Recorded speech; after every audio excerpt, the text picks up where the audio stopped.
Hello बच्चों, आज फिर से एक नया एग्जाम्पल है हमारे पास। एग्जाम्पल नंबर 1.9 इसको सॉल्व करते हैं। और इससे पहले हमारे 8 एग्जाम्पल हमारी प्लेलिस्ट पर उपलब्ध हैं, आप उनको देख सकते हैं और अपने नोट्स बना सकते हैं। बेटा आप डेली एक वीडियो देखिए या 2 वीडियो देखिए और अपने नोट्स बनाइए, जिससे हम आसानी से 2 या 3 मंथ के अंदर क्लास 12th एनसीईआरटी के एग्जाम्पल और एक्सरसाइज के सारे क्वेश्चन हम सॉल्व कर लेंगे। एक साथ यदि आप बोर्ड एग्जाम से पहले करने की कोशिश करेंगे तो नहीं हो पाएगा। आपको डेली पढ़ना होगा और डेली थोड़ा थोड़ा करके हम कवर कर लेंगे। देखिए बेटा, ये क्वेश्चन एनसीईआरटी के अंदर काफी लेंथी सॉल्व किया है, बहुत बड़ा करके सॉल्व किया है। ठीक है, हम इसको समझेंगे और बहुत आसानी से इसको सॉल्व करेंगे, बहुत ही कम समय में इसको हम सॉल्व करने का प्रयास करेंगे। तो देखते हैं क्वेश्चन क्या दिया है। बेटा डाइपोल का क्वेश्चन है, आपको सबको पता है डाइपोल के अंदर 2 चार्जेस होते हैं, एक माइनस और दूसरा क्या होता है बेटा, प्लस होता है। ठीक है, और दोनों स्मॉल डिस्टेंस पर एक दूसरे से रखे हुए होते हैं। ठीक है, ये जो लाइन होती है डाइपोल की, इसको एक्सेस बोलते हैं। एक पॉइंट पी दिया है, हमें यहाँ पर इलेक्ट्रिक फील्ड निकालना है एक तो उसके पी पॉइंट पर। ठीक है, और इसी क्वेश्चन का सेकंड डायग्राम दिया है कि इस डाइपोल के एक लाइन ये बिल्कुल सीधी ऊपर जा रही है, इसके परपेंडिकुलर नॉर्मल होती हुई ऊपर, और यहाँ पर एक पॉइंट क्यू दिया है, यहाँ पर हमें इलेक्ट्रिक फील्ड निकालना है इस डाइपोल के कारण। आपको सबको पता है ये पॉइंट इसकी एक्सिस पर स्थित है क्योंकि व्यू सामने है, और ये पॉइंट इसके 90 डिग्री पर ऊपर की ओर है, तो ये इसकी इक्विटोरियल पोजीशन है, अर्थात इसकी निरक्षीय स्थिति है। तो अक्षीय स्थिति और निरक्षीय स्थिति दोनों में हमें क्या निकालना है, इलेक्ट्रिक फील्ड निकालना है। तो देखते हैं बेटा इलेक्ट्रिक फील्ड हम कैसे निकाल पाते हैं। बहुत आसान क्वेश्चन है और इसको सॉल्व करते हैं, आइए। तो देखिए बच्चों, ये डायग्राम हमारे पास कुछ वैल्यू दी है, वैल्यू को हम यहाँ पर लगाते हैं। Q1 की वैल्यू दी है बेटा -10 माइक्रोकुलाम। अच्छा, माइक्रोकुलाम है तो उसको क्या लिख सकते हैं हम, -10, माइक्रो को चेंज करेंगे हम तो 10⁻⁻6 हो जाएगा कुलाम में। ठीक है, अब ऐसे ही इसकी वैल्यू क्या होगी, सेम इतनी होगी बट पॉजिटिव होगी। पॉजिटिव 10 माइक्रोकुलाम, माइक्रोकुलाम को फिर कुलाम में चेंज कर लेंगे तो 10 × 10⁻⁻6 कुलाम आपका ये हो जाएगा। क्लियर है इतनी बात। अब यहाँ पर क्या दिया है इन्होंने, ये बोला है साथ साथ कि इन दोनों की जो डिस्टेंस है Q1 और Q2 की जो बीच की डिस्टेंस है बेटा, वो 5 mm दी है ना। यहाँ से यहाँ तक की जो डिस्टेंस दी है इन्होंने, वो दी है आपको 5 mm, 5 मिलीमीटर दी है। और मिलीमीटर को मीटर में चेंज करोगे तो 5 × 10⁻⁻ कितनी हो जाएगी आपकी, -3 मीटर हो जाएगा ये आपका। क्लियर है। अच्छा, अगर ये बेटा पूरी डिस्टेंस इन्होंने 5 mm दी है, तो जो सेंटर है, सेंटर पर पॉइंट ओ है, तो यहाँ से लेकर यहाँ तक की आधी डिस्टेंस हो जाएगी। तो 5 का आधा कितना होता है, 2.5, ढाई होता है। तो ये हो जाएगा हमारे पास 2.5 × 10⁻³ मीटर, है ना। ऐसी ये वाली डिस्टेंस भी कितनी हो जाएगी हमारी, 2.5 × 10⁻³ मीटर।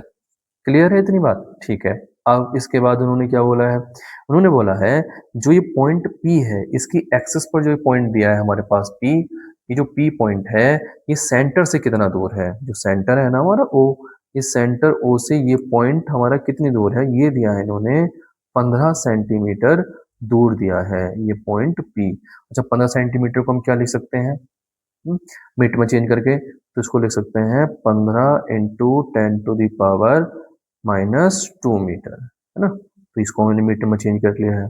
तो इस पॉइंट P पर हमें क्या निकालना है, इलेक्ट्रिक फील्ड निकालना है, विद्युत क्षेत्र निकालना है। और ऐसे ही सेम इस पॉइंट Q पर भी हमें क्या निकालना है, इलेक्ट्रिक फील्ड निकालना है। और ये पॉइंट Q भी इसके सेंटर से जो कितना दिया है, यहाँ से लेके यहाँ तक जो डिस्टेंस है, ये डिस्टेंस भी इसकी 15 सेंटीमीटर है, अर्थात 15 × 10⁻⁻²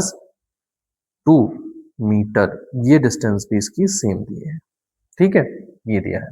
तो आइए इस क्वेश्चन को सॉल्व करते हैं। पहले निकालते हैं इसकी एक्सिस पर, इस पॉइंट P पर निकालते हैं इलेक्ट्रिक फील्ड निकालते हैं। ठीक है, तो डाइपोल के कारण इसकी एक्सिस पर, इसकी अक्षीय स्थिति पर, ये कौन सी स्थिति है इसकी, ये इसकी अक्षीय स्थिति है ना, ये इसकी अक्षीय स्थिति है। और बेटा अक्षीय स्थिति को हम इंग्लिश में क्या कहते हैं, एक्सिस पोजीशन बोलते हैं। ठीक है, क्या बोलते हैं इसको हम, एक्सिस पोजीशन। ये एक्सिस है इसकी, है ना। तो एक्सिस पोजीशन, तो बेटा एक्सेस पोजीशन पर हमें क्या निकालना है, इलेक्ट्रिक फील्ड निकालना है सबसे पहले। तो निकालने फिर तो देखो बेटा कैसे करेंगे हम, कि हमें सबको पता है इस वाली बात का, ये पता है कि जो इलेक्ट्रिक फील्ड का फॉर्मूला होता है हमारे लिए एक्सेस पर, वो होता है इलेक्ट्रिक फील्ड ई एक्सेस।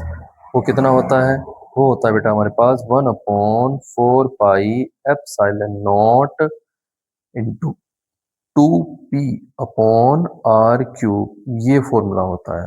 ठीक है, यहाँ आप सबको पता है 1/4 पाई एप्सिलॉन नॉट क्या है, ये वैल्यू है हमारी कांस्टेंट। ठीक है, अच्छा p क्या है, डाइपोल मोमेंट है जिसको द्विध्रुव आघूर्ण कहते हैं, है ना। तो ये, और r क्या है, डिस्टेंस है।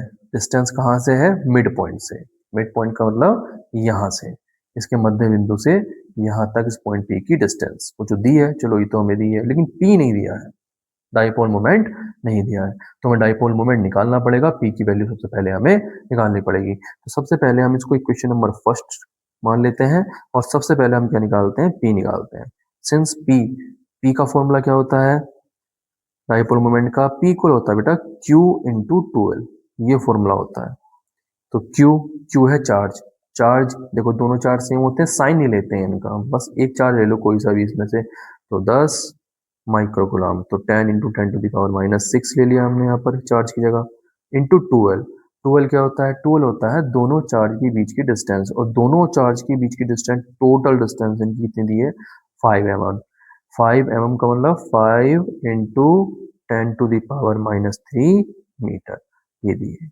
इन दोनों की बेटा हम क्या कर लेते हैं, मल्टीप्लाई कर लेते हैं, और फिर इसको हम सॉल्व करते हैं। तो कितना हो जाएगा, देखिए बेटा पावर देख लेते हैं पहले, सबको पावर में देख लेते हैं। यहाँ पावर -6 है, यहाँ पावर कितनी है, -3 है। तो 6 और 3 तो 9 हो गया, -9 हो गया, ऐड हो जाएगा, और एक 10 प्लस का है। प्लस का मतलब इसकी पावर तो 1 होगी ना, स्टैंड की प्लस की 1 होगी। तो 6 और 3 9, और ये प्लस का 1, तो कितना हो जाएगा, पावर -8 हो जाएगी। ठीक है, तो ये 5 और पावर हो जाएगी आपकी -8। और इसका यूनिट क्या होगा, मात्रक क्या होगा, ये चार्ज है तो कुलाम, और ये डिस्टेंस है तो मीटर, कुलाम मीटर इसका क्या होगा बेटा, यूनिट होगी। अब इसकी वैल्यू उठा के कहाँ लगा देंगे, हम इक्वेशन नंबर फर्स्ट में लगा देंगे, और क्वेश्चन को हम सॉल्व कर लेंगे बड़ा आसानी से। तो करते हैं फिर सॉल्व। तो कितना हो जाएगा एक्सेस पर, है ना, तो 1/4 पाई एप्सिलॉन नॉट, तो इसकी वैल्यू कितनी होती है, 9 इंटू 10⁻⁹ होती है, यहाँ लगा दिया, इंटू 2, तो 2 लिख देंगे। और p की वैल्यू बेटा अभी हमने फाइंड की, ये आया है, तो यहाँ लिख देते हैं p की वैल्यू 5 इंटू 10⁻⁻8, और अपॉन क्या है, अपॉन है r³। r इस पॉइंट से इस p तक की डिस्टेंस हमारे पास कितनी है, वो है बेटा 15 सेंटीमीटर। 15 सेंटीमीटर का मतलब 15 इंटू 10⁻⁻2 मीटर है। तो लगा देते हैं यहाँ पर फॉर्मूले में, तो ये हो जाएगा 15 इंटू 10⁻⁻2 का होल क्यूब हो जाएगा। ठीक है, अब सॉल्व कर लेते हैं बस। तो सॉल्व करेंगे तो क्या जाएगा, देखिए सबसे पहले इसको सॉल्व करते हैं, 5 2 जा 10, तो 10 तो ये हो गया, है ना, 10 तो बेटा आपका ये हो गया। अब इसके बाद पावर पावर देख लेते हैं पहले ऊपर वाली, तो -8 ये है और +9 ये है, तो कितना आ जाएगा, 9 में से 8 जाएगा, बचेगा 1, तो एक तो 10 यहाँ हुआ और एक 10 ये हुआ, तो 2 10 हो गए हमारे पास। तो ऊपर आ जाएगा 9 इंटू 10⁻², है ना, एक 10 ये हो गया, और ये यहाँ 9 में से 8 जाएगा, तो एक 10 यहाँ बचेगा, तो 2 हो जाएंगे, तो 10⁻² हो जाएगा। नीचे देखते हैं, अगर नीचे की बात करें तो ये है 15 इंटू 15 इंटू 15, 3 बार क्यों लिखा है, क्योंकि क्यूब है। अच्छा इसको तो कर लिया, पावर को भी करेंगे तो 3 की मल्टीप्लाई 2 में हो जाएगी, तो 10⁻³ कितना हो जाएगा बेटा हमारे पास, -6 हो जाएगा। ठीक, ये हुआ। बस अब इसको थोड़ा सा और देखिए, ये कितना है बेटा, 2 है ना, 10⁻² का मतलब है 9 के आगे हमें कितने जीरो लगाने पड़ेंगे, 2, तो 1 2, है ना, योग हमने खोल लिया इसको। और इस पावर को ऊपर ले जाए हम, तो 10⁻³ कितना हो जाएगा हमारे पास, +6।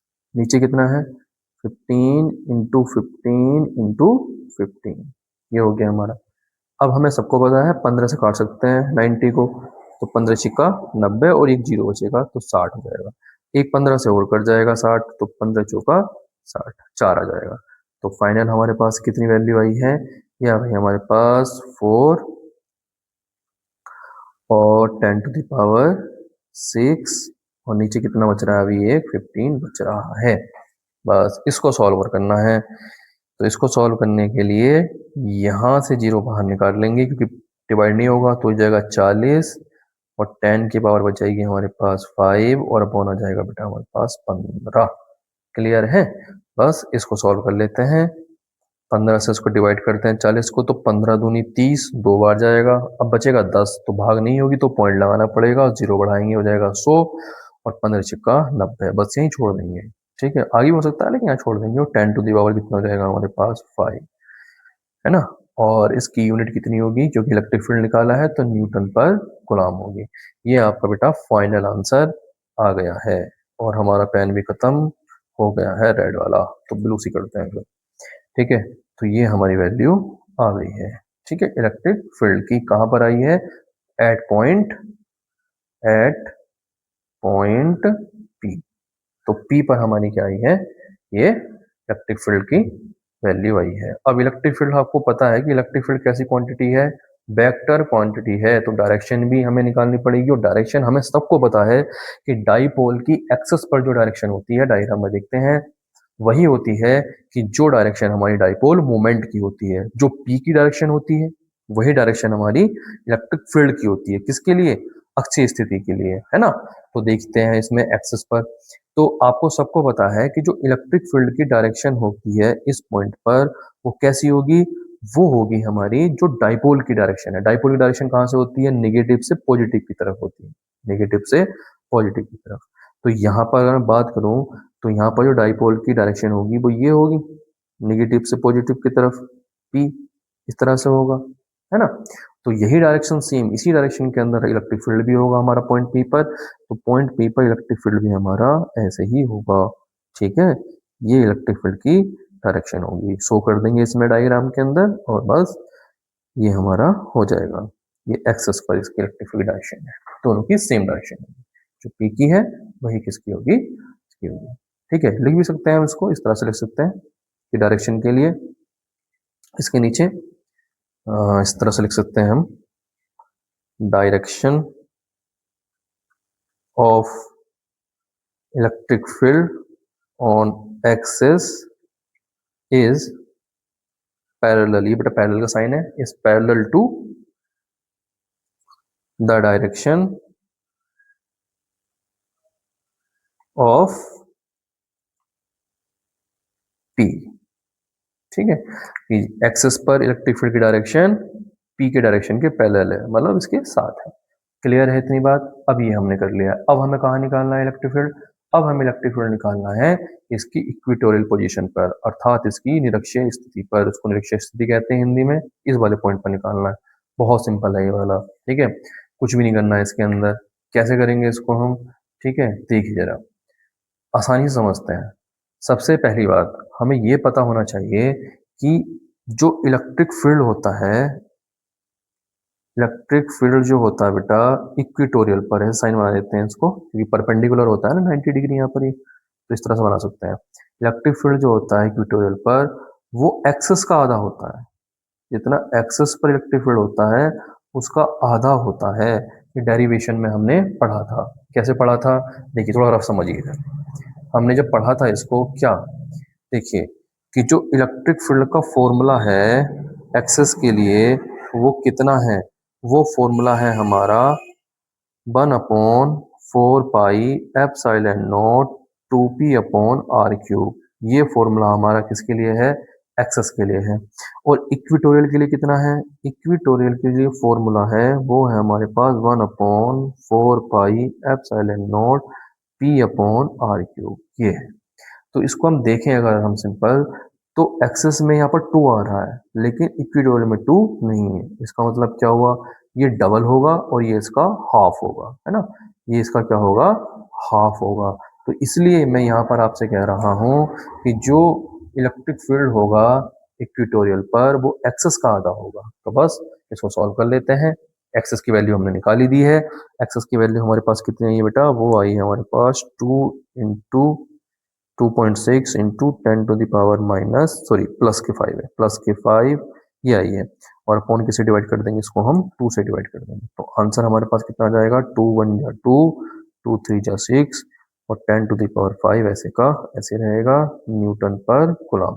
तो ये वैल्यू हमारी कहाँ पर आई है, इसके इक्वेटोरियल पर आई है। सिंपल हो गया। अब डायरेक्शन की बात करते हैं। इसकी डायरेक्शन जो होती है वो अपोजिट होती है पी से।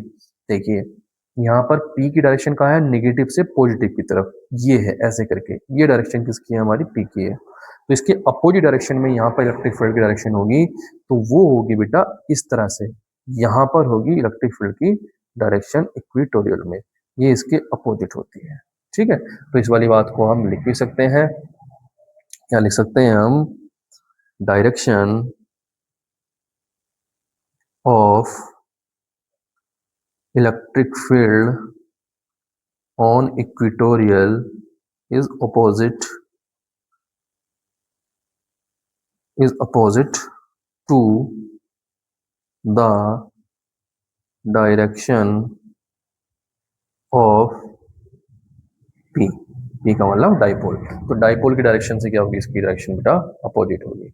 सिंपल है, अच्छा क्वेश्चन था, सिंपल क्वेश्चन था, एनसीईआरटी में थोड़ा लेंथी दिया है, आप इसको इस तरह से कर सकते हैं और इसके अपने नोट्स अच्छे से बना सकते हैं। देखिए बेटा एक चीज समझिए, जिसकी स्पीड समझने में अच्छी है तो इस वीडियो को 2 की स्पीड पर देख सकता है, 1.5 की स्पीड पर देख सकता है, और जिसको बिल्कुल बारीकी से कॉन्सेप्ट पर ध्यान देना है, कैसे सॉल्व किया है, तो वो इस वीडियो को 1 की स्पीड पर देख सकता है। ठीक है, सारे वीडियो देखिए और इस पे बेटा अपने कमेंट्स जरूर कर दे कीजिए कि आपने इसको समझने के बाद कहीं किसी बात पर कोई डाउट रह गया है तो नीचे कमेंट्स में आप जरूर लिख दीजिए। ठीक है, मैं उसको बिल्कुल कमेंट्स को पढ़कर आपको उसको सॉल्व करके उन कमेंट्स का डाउट क्लियर जरूर करूंगा। ठीक है, तो मिलते हैं नेक्स्ट वीडियो में, तब तक के लिए आप इस क्वेश्चन को सॉल्व कीजिए। ओके।